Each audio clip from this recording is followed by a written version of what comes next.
Magandang umaga po sa inyo lahat. Ngayon pong panahon ng Kwaresma, tayo ay pinapalahanan sa dalawang bagay. Ang pagpapatawad ng Diyos at ang papatawad natin sa ating kapwa. Ito ang narinig natin sa ating Ebanghelyo. Iniharap kay Jesus ang babaeng nahuling nakikiapid. At meron pong dalawang pwedeng gawin si Jesus. Sundan ang batas ni Moises at payagang patuhin ang babae. At sa gayon, makusahang pumatay na mga Romano. O huwag payagang patuhin ang babae at makusahan naman na hindi sumusunod sa batas ni Moises. Sa parehong pagkakataon, talo si Jesus.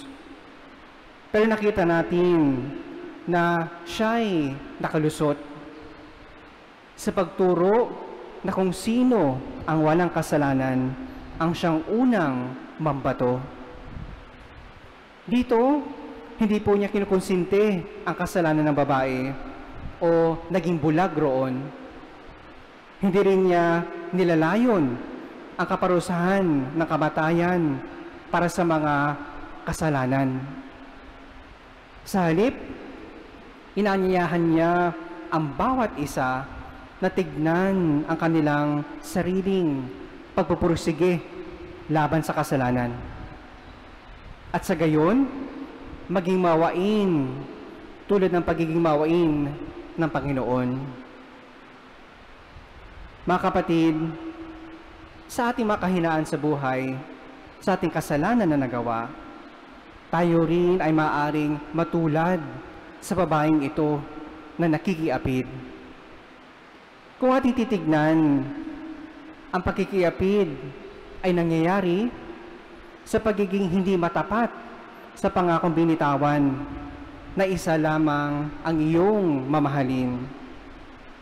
Ganito rin ang nangyari kapag ang pag-ibig na nararapat sana sa Panginoon lamang ay ating ipinagsawalang bahala at hinanap sa iba. Tayo'y nakikiapid.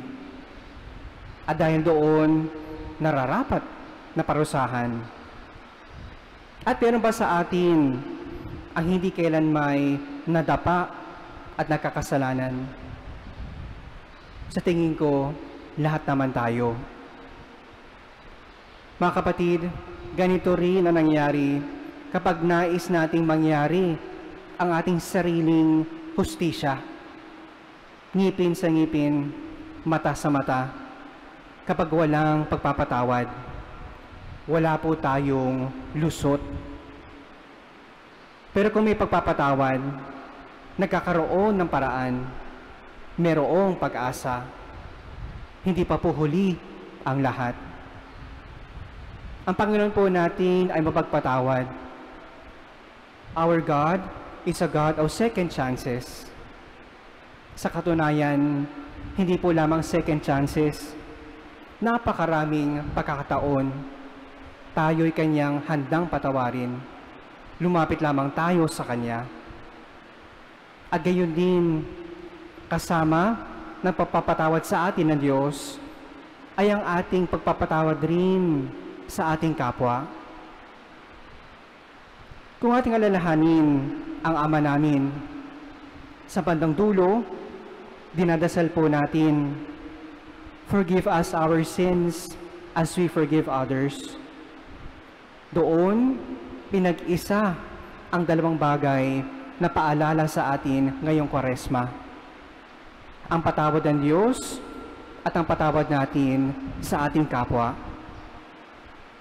Sa dasal na iyon, sinasabi natin, dinadasal natin sa Diyos, na patawarin mo kami sa pagpapatawad namin sa mga nagkasala sa amin. Kaya, kung tayo'y naging maramot sa pagpapatawad, naging mapagkait sa pag-iintindi, ganon din ang hinihingi natin sa Panginoon tuwing dinadasal natin ang Ama namin. Kaya, Ang kabaliktaran nawa ang gawin po natin. Maging mas mapagpatawad, maging mas mapag-intindihin sa ating kapwa, para ganoon din ang gawin ng Panginoon sa atin. Ang sinabi po ni Jesus sa babaeng nakikiyapid ay para po sa ating lahat. Hindi rin kita parurusahan. Humayo ka at huwag ka nang magkasala. Lumapit sa Panginoon, baguhin ang ating buhay, at kaakibat nito ay ang ating pagpapatawad sa ating kapwa. Amen.